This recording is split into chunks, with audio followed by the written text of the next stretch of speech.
So we have Shep Messing with us today here on the Soccer Ladder. We are so excited and so lucky to have you here. So thanks so much for coming on with us. My pleasure. I've turned down all the requests I get. Seriously. I've gone incognito.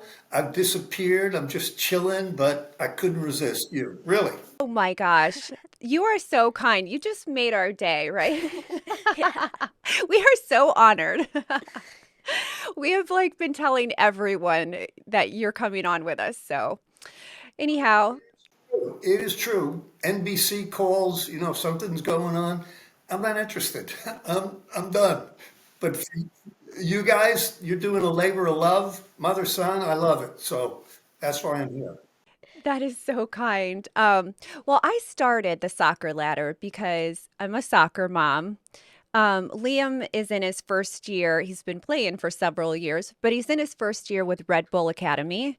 It's an amazing journey, but it's such an unknown journey. So, and I know so many parents feel the same way. It's like, oh my gosh, we wish we had the information or people to help guide us along the way. So, what better than to have people like you and players and coaches to talk to us about the journey? So, welcome. Great idea. Great idea. And once we get into it, I'm going to give you probably a completely polar opposite perspective than many other coaches and players are going to give you. Um, it's not in a bad way. I just have a completely different perspective than mainstream guidance, youth development, coaching, climbing the ladder, college, pros.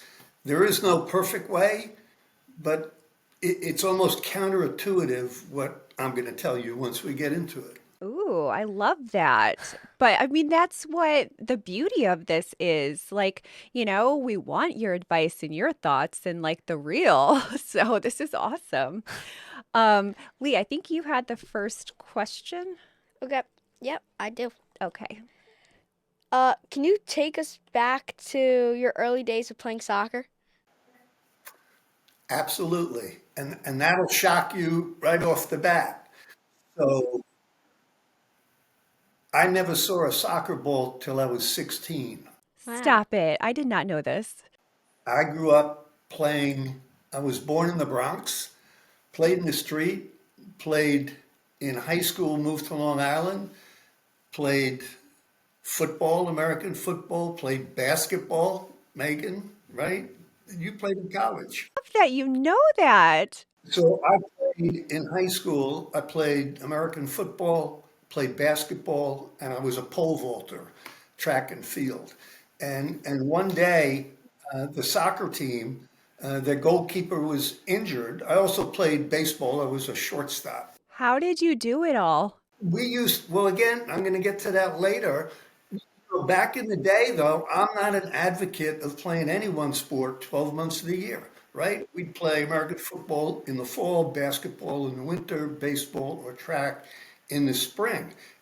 Cross training. You didn't play 12 months of one sport, but the high school goalkeeper got injured. The coach of the soccer team, I was a very good all around athlete, a point guard in basketball, a shortstop in baseball, a little crazy, right? So he said, I need a goalkeeper. And I said, what do I have to do? He said, don't let the ball go in the net. Right? That's the extent of coaching I got. And so I went in 10th grade, 16 years old, won the Long Island Championship, was an All-American in college 2 years later, and playing in the Olympic Games 5 years after I saw a soccer ball. How does that happen? Were you just like a natural? Yeah, I was a natural. But to my point, I think we overdo it at every level for the kids. Look, for example, I have a daughter and a son. They have kids. Parents are at the practice. Parents, you know how it is, Megan, right? The first game my parents ever saw me play was at the Olympic Games, right? They didn't come to practice. They didn't go to a youth soccer club. we were playing for fun. We were playing in the street. We were playing in the backyard, and it's a different world today. And a lot of it is much better, but a lot of it takes away from me the beauty of soccer, the creativity. Be brave, make a mistake, take somebody on, go after it. And I think we're overcoached. But I don't want to talk too much about, I did answer your first question. That's how I got started. But it was one step at a time. I went to college, I wasn't recruited, right? I wasn't recruited, so I walked out on the field, I made the team, and I was an All American my first year. That is crazy. And you went to Harvard, correct? I did. I mean, that's Wow. impressive in itself. But that's my other lesson, and then I'll get to the next question, is I tell kids of every age when I speak at a school or a community or a church or a temple, you got to do two things in life, not just soccer, not just sport. You got to dream big and never quit. You're going to get knocked down 100, right? 100 times. So they said, I can't get into Harvard. I said, why not? I had no idea. Why not me? Right? Yeah, I love that. Why not me? Right, right. It's easy to quit. It's hard to get up and never quit. So dream big and don't quit. That was the other beautiful thing for me is I didn't have a path to be a pro player. I just love playing. So I took it 1 year at a time. I didn't think about how do I become a pro or how do I make the Olympic team. I just said, I'm going to go out and play today and have the time of my life. And I'm going to work hard. I'm going to get better.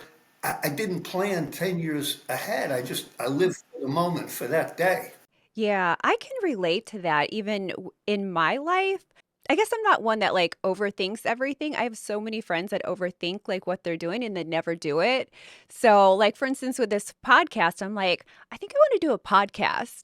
And then like one friend introduced me to another friend and I'm like rolling into it within like 2 weeks, like having no clue what I'm doing. But I'm like, why can't I do this and like start this and reach out to people like you? Lee, that's the attitude. I love that attitude. It really, you need to go through life like that. I call it when it comes to youth soccer and coaching and this, it's paralysis by analysis. Stop overthinking it. It's a game. Go have fun. Go be the best you can be. I've never thought of it like that. Yeah, but why do you play? You love it. Do you love the game? Oh, yeah, I love it. Do you think there's a lot of pressure on you Oh, at yeah. yeah. Yes. Yeah, A I lot. do and I think you touched on it. I do think there's a lot of pressure, especially being in an academy. Like I just feel like the pressure is very intense. And maybe it's more so we just put it, maybe it's the parents that put it on the kids and not I think it's 50-50. yeah. I think it's half parents and half and like, I hate to hear that though, because that to me is the biggest thing holding us down. Look in France. I'm not sure whether you know it, but they developed a great national team, a great program. And guess what they did? At the young level, the parents and the coaches are not allowed to talk. Zero. Oh, I didn't know this. And they started at the national team all down to 10-year-old. And the theory, if you think about it, is right. Every time a parent or a coach shouts and tells you what to do, mark up, go to the fork, they're taking away your ability to think. And soccer's a thinking game. Every time mom and dad or coach tells you what to do, you're listening to them instead of solving it on your own. And that's why in France they've really developed a great national team because players have to think. It's a sport where you're only going to touch the ball 3 minutes out of a 90-minute game, the greatest player. So you got to think. And everybody yapping at you, it takes away the ability. I mean, we were at a tournament last weekend and just the parents that are like nonstop yelling at their yelling. kids, like telling them where to be. I mean, your dad's guilty of it too. Sometimes I'm like, okay, you got to stop. He's got a coach for a reason, you know? Look, it's hard. It's hard to turn back the clock, but 75% of kids quit by the time they're 14 with the number one reason they're not having fun. It's a beautiful game. Go have fun. Don't listen to anybody else. You'll figure out what to do on the field. If you stop loving it, that's the end for you. Do you agree with that, Lee? Yeah, I agree. Yeah. You had the chance to play alongside Pele with the New York Cosmos. What was it like sharing the field with such an icon? I'll tell you a quick story and then answer your question. So again, We love stories. I love your mom's attitude, right? Try anything, don't overthink it. So I got out of Harvard, played in the Olympic Games, and when I came home, how many jobs did I have? I got married like when I was 22. I worked at the airport at night. I taught school during the day, and I was in law school, Fordham Law School at night. And I was playing soccer for the Cosmos, but that was before Pele. It was, they pay you $100 and you play on a Saturday night. So I'm doing all those things, and I pick up the newspaper one day, and Pele's on my team. So I go to my father. My father's a lawyer. My father's a lawyer. And I didn't want to disappoint him. So I went to him and I said, Dad, I'm at Fordham Law, as you know. I'm working another job, but Pele just signed to play. Would you be disappointed if I really want to give this a try? He said, Shep, the last thing the world needs is another lawyer. Go follow your dream. What amazing advice. I mean, some parents would not say that. It's a dream. You're one day you're playing on a kind of a semi-pro team, and then the greatest player in history is your teammate. But he made it so easy. He was such a great guy. Look, the first month, every time he got the ball, we'd give it to Pele, right? Just right away. And finally, he took us all together. And he said, guys, we're a team. You can't just every time you get the ball, look at me and give it to me, right? You're my guys. We got to play together, right? So look, it was a dream to play with him, but even more importantly, it was a dream to see how he acted with people. There'd be 20,000 people waiting at the airport in Tokyo. There'd be mob scenes at restaurants. This guy never didn't smile, that never didn't hug, pick up a kid, never didn't take a picture. He was the greatest, just humble. We'd go to a restaurant in New York City, and the maitre d' would go crazy, and Pele would walk. He'd say hello, but he'd walk right by him and go into the kitchen and say hello to the people working in the kitchen. You know, his people. So, look, as an athlete, I can tell you he was superhuman. They tested him in Brazil. He had peripheral vision like 360. You could hold up a finger behind his head. He had vertical leap. It wasn't that he jumped so high. Everybody else came down and he's still up there, right? So he was physically unbelievable, but not not book smart, but he saw the field, saw the play before anybody. So I'm honored. I have pictures on my wall with him, and I'm honored. Could see all those photos behind you. Beckenbauer, there's Pele. He's my guy, Pele. Did I read somewhere? Did you meet Muhammad Ali as well? Yeah, that's Muhammad up there. So Pele's final game, his go away game, was telecast all over the world, and he played half of the game for us, the Cosmos, and half for his only other team, Santos from Brazil. And Ali was a big fan of Pele, but he had never met him. So there's Muhammad Ali at Pele's last game. Whoa. Wow. Oh my gosh. Oh, and that's me carrying Pele on his shoulders. I got a lot of publicity, not because I was great, but because I spoke English, and nobody else on the team really spoke. So I had to bring Ali into the locker room because he wanted to meet Pele. And I'll never forget the moment because Ali was doing his shuffle and acting, outside the locker room. And when I brought him in and brought him over to Pele, he was like a little kid. He was so humble. He looked at Pele and he said, "People tell me you're as famous as me in the world, but I'm prettier. I'm prettier than you." They became good friends, Ali and Pele, two stars. That is, It's oh, the crazy. memories and the stories. I love that. Wow. So, speaking of Pele, what was your most memorable moment with him? I never, I shouldn't say I never felt pressure, right? We all feel pressure when we play. And when you're playing professionally, you feel more pressure. It's your job. I've got to pay the mortgage. I've got to buy a house. I've got to feed my kids. So you feel pressure.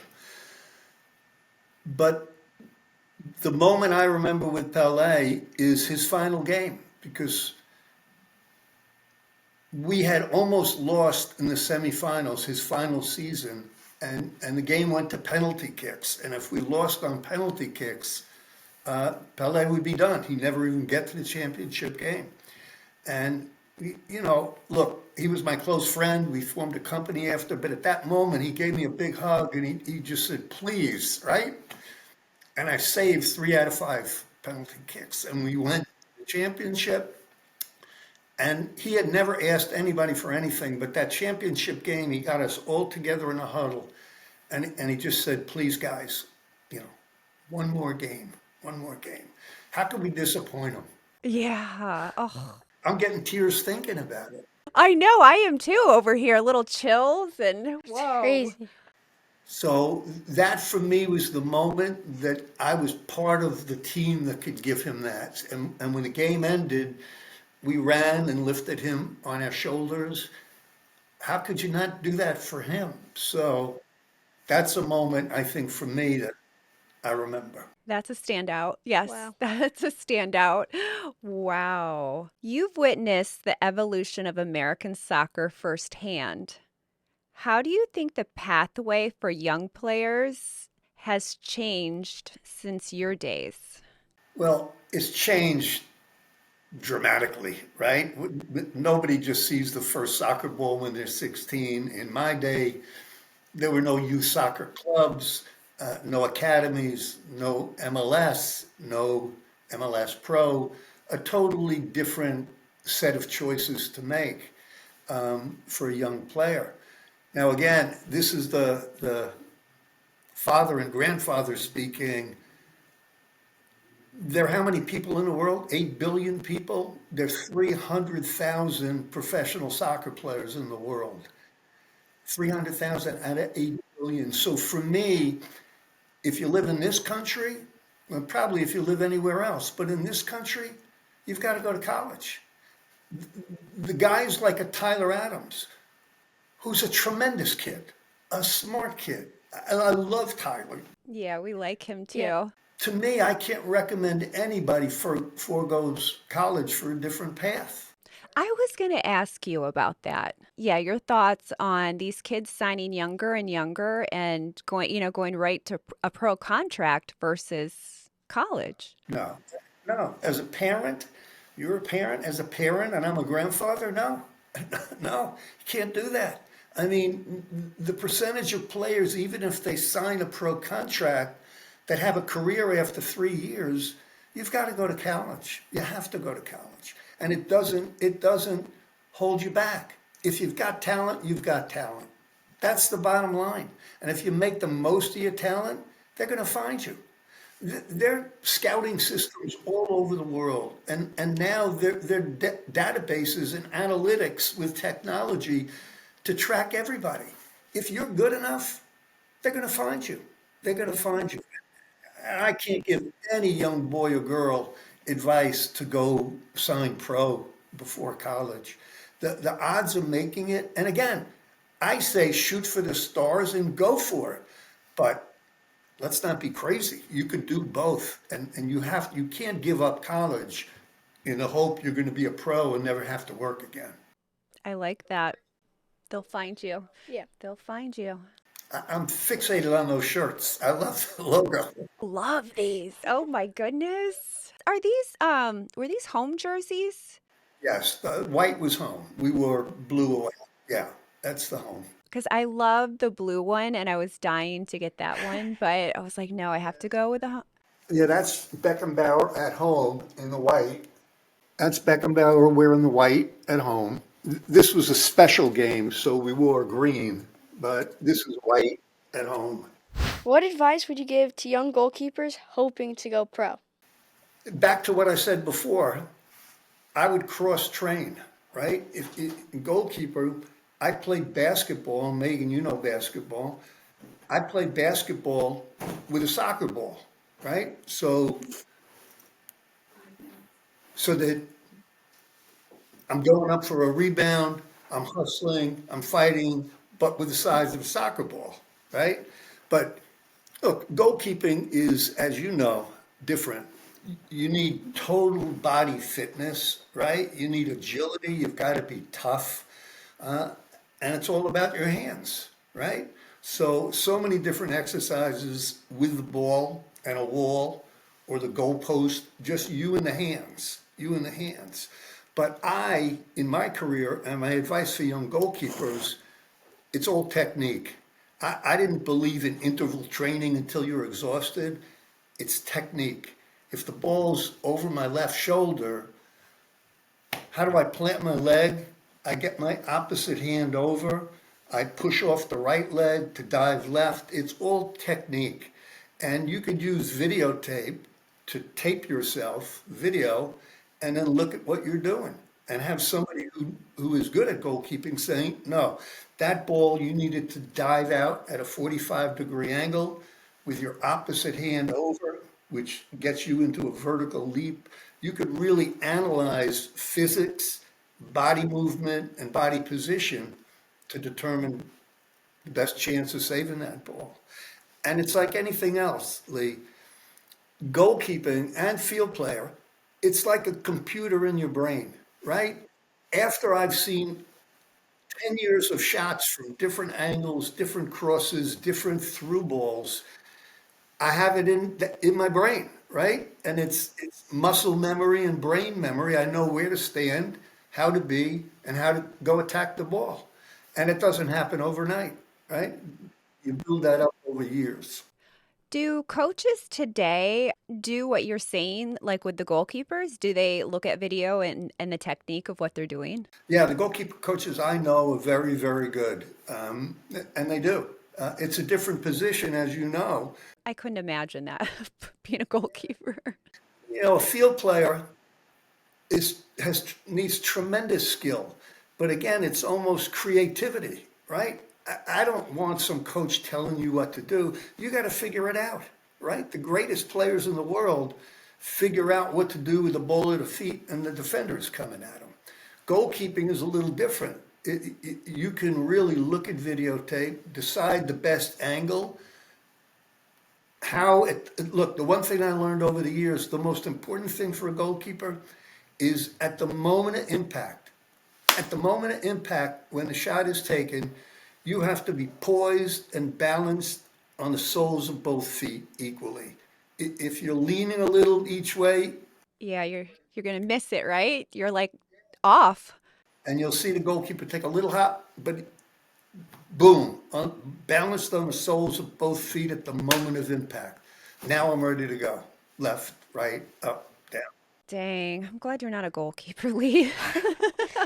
I would be a nervous wreck. I mean, kind of stemming off Liam's question and what you talked about with college, what advice do you have for young players in general? I think really it's much of what I said before. You got to play because you love the game, and I think the U.S. generation of players is a little too robotic, right? We're too mechanical. Coaches telling us everything to do. You got to be brave. Go take a player on, make a mistake, lose the ball. I mean, I think we're overcoached. We're robotic, and it really goes all the way up to the national team. The beauty of soccer is the creativity. go take the player on. You lose the ball, try it again. Don't don't don't play safe. Your dad and I say that to you a lot. Like, just be brave. Mistakes are going to happen. Even the best players in the world, and even if it's not soccer, like mistakes happen in life. You just got to, it's like how you react and like get right back in there. And I say that all the time. Yeah, you can't quit. Be brave. You're going to make mistakes, not just on the field, in the classroom, in life. And get up, keep going. amen. That's like one of my favorite sayings is, how's it go? If you fall down 7 times, stand up 8. I love it. Like, that's one of my favorites. I'm a fight fan. Mike Tyson, he said, everybody has a plan until you get hit in the face, but get back up. Yeah. How true is that? I love Mike Tyson. How do you see the future of American soccer, especially with the World Cup coming in 2026? Yeah, look, when I look today at the stadiums that are being built for MLS, when I look at soccer in the country today, it's been unbelievable. Just growing steadily every year.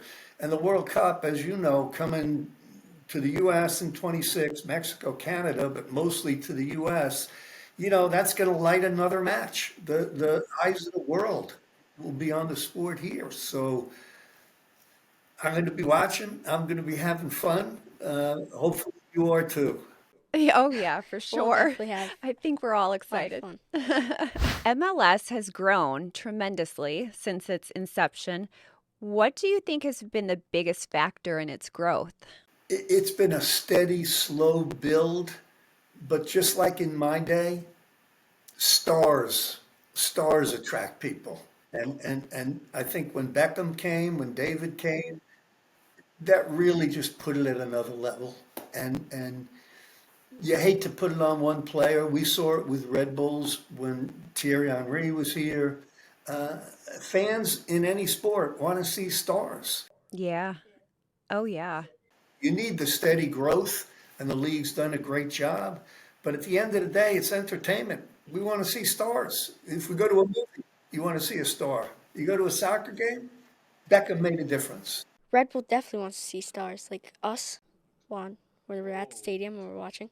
Oh, yeah. I mean, David Beckham, I think for sure changed the game. And I mean, even just when was it, 2 years ago when Messi came? I mean, It was 2 years ago already. I was the MLS ambassador. So I think that was 2 years ago.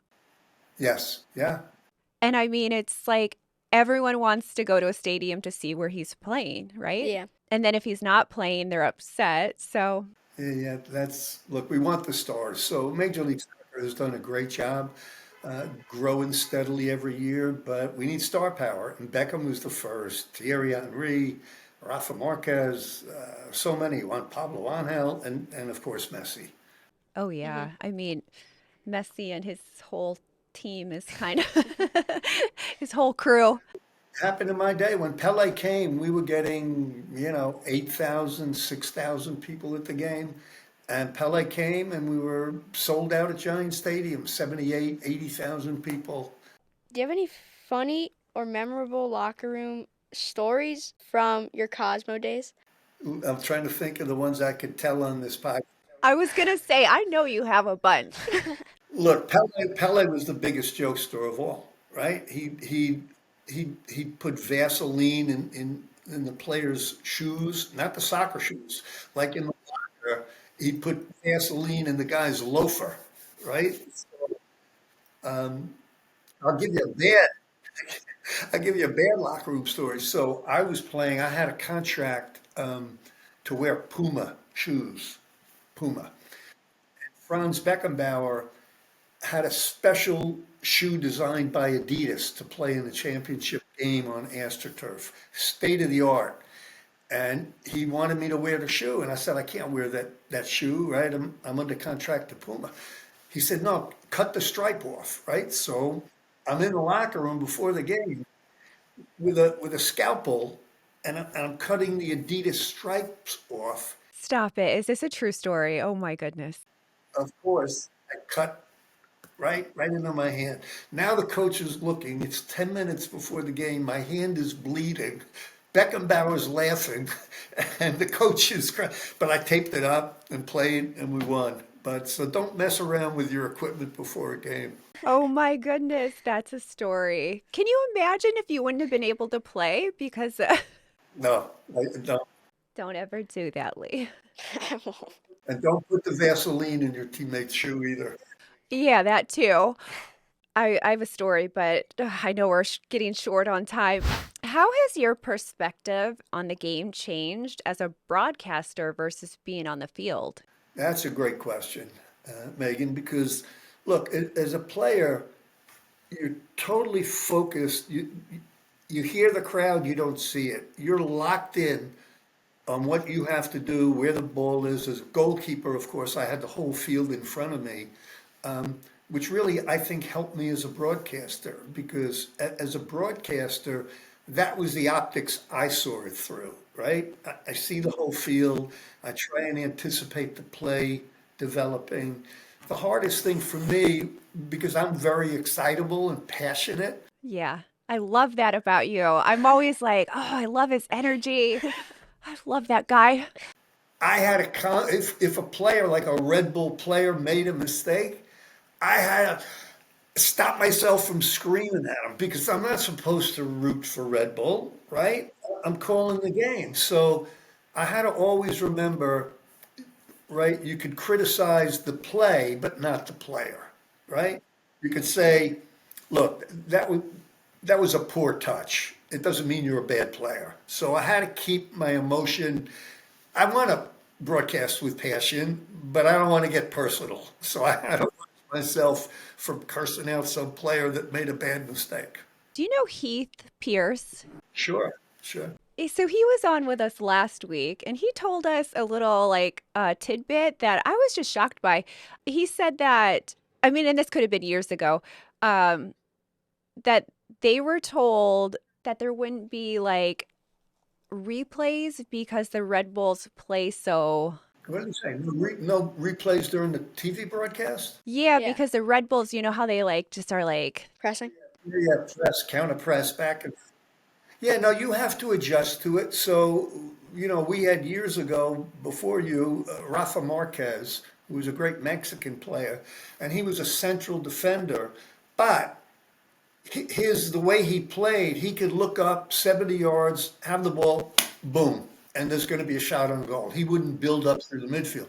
So we had to tell the cameraman, hey, if Rafa has the ball, don't show a replay, right? Because he could be looking up in a minute. So yeah, the Red Bull style of play makes it difficult to put replays. But it's like anything else, it's a team, right? I'm the one trying to describe what's going on, and the people in the truck, the production, the director, producer, uh, everything in life is a team. There are very few solo acts. yeah, Yeah. yeah, I love that. I love hearing the little tidbits too. That was so cool. If you had to pick one moment when you thought, this is why I love the game, what would it be? These are good ones. These are good. I asked a lot of questions over the years. Nobody ever asked me that. I like that. I'm going to come up with it. I was young. I was young. I was in my first year in college. And the game, we were winning the game 1-0. And 90 minutes stoppage time, the game was over, and they gave the other team a penalty kick, right? So I took a deep breath. And I not only saved it, I caught it. I caught it. So I got mobbed by my teammates. The girls and the fans poured down on the field. It was just a moment where you just go, yes. You know what I mean? It's just that feeling. Everything you do in life, you want to have a feeling like that. Just yes. And I love that it like stayed that moment has stayed with you. And it's not like the pro moment. That's like your college. And I tell people also, I think the most fun I ever had was in college playing because this was glory. I mean, I'm the luckiest guy in the world. It was glory, but It's a job. I had a wife, I had kids, I had a mortgage, I had a house, right? But college was just friendship. I mean, I had on my Harvard soccer team, I got pictures on the wall of that too, of the, a guy on the Olympic team for Gambia. He was my roommate. A guy from the Olympic team of Nigeria. We had a guy from Slovenia, from England, from Jamaica. It was just a mix of guys, right? And that's the beauty of soccer. Yeah. Hmm. I was just going to say For sure. that. Jurgen Klopp, who was the coach of Liverpool, and I feel the same way. He goes, look, in our locker room, we're lucky. I don't care what color your skin is. I don't care what country you're from. I don't care what your religion is. Can you make us a better team? That's all I care about. Nothing else matters. And that's soccer. What advice do you have for the parents of kids trying to make it to this next level? The advice I'm going to give is the hardest to do, right? But it's to stay away. It's really the joy of your boy or girl going to practice with their club and playing in the game. It's not to have you watching. And I know how you feel. I have a grandson this year who plays basketball. He's a junior in high school, and they went to the state championships. And I'm there in the stands watching everybody go crazy. I just watched like this. I mean, I didn't want to be all over him. I was so proud. I had tears in my eyes, right? He hit the winning basket to win the Long Island Championship. I wasn't going to be screaming and jumping. That's just not in my DNA from how I've come up in sports. So, look, we all smother. We're all helicopter parents, grandparents, but let them have fun. If if you don't back off and let them have fun, they're not going to be the best they can be, and that's what you want for them. I love that. Great reminder. When I take Liam to practice, I normally just drop him off. Get a cup of coffee. Yeah, I go have like a latte and just let him practice. No, no, there was, you reminded me, there was a woman, I don't know which one, on the U.S. women's national team that had won the gold medal in the World Cup. Great lady. And she wrote a book about her daughter must have been 10, 11, and it finally clicked with her that she stopped going to practice and stopped going to the games. She said, because I'm taking everything away from her that I want her to have. I don't want to be there. I want her to just go out there and play and have fun. And with me on the sideline, because of who she was, right? She said, I was taking everything I want for her away. So I didn't go again. Let her go young and have fun.